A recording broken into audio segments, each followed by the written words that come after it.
A pinch of salt, a dash of cinnamon. We hear it all the time, but what does it actually mean? Are they talking a tiny sprinkle, a heavy-handed shake? Well, we're calling on Chef Todd again from the UVU Culinary Arts to help us decode this kitchen shorthand. So, are a pinch and a dash actually different? Well, this is a pinch. A pinch, okay. What's a dash? A dash would be literally like this. It's one of those. Wait a minute. That's when you're actually like flowing it. Like it's one of these. it's all in the wrist. Yeah, it's all in the one wrist. of those. But yeah. Did you know they actually have measurements for those three? So they have measurements for smidgen, dash, and also pinch.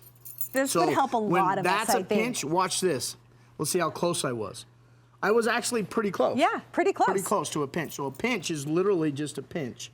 And there you go. So now, pinch, if we're doing this without our actual measurements, and let's just say I'm a pretty heavy-handed pincher, is it going to be a big deal if I'm a little off? No, because cooking is awesome. Cooking is from the soul. Yeah. Right? I like that. Right? That's Cake where is the from dash the soul. comes yes. from. So just a little dash, but salt, you know, it's just a little bit. And remember, when you're seasoned smidgen, dash, skosh, it doesn't matter. Usually the best way to do it is really up high. Up high. Especially if you're seasoning a steak or a piece of chicken. Love it. You want to make sure you go up high, and then, you know, smidgen, skosh, dash. It's the little things that just help us so much. Todd, you're the best. We appreciate you. You betcha.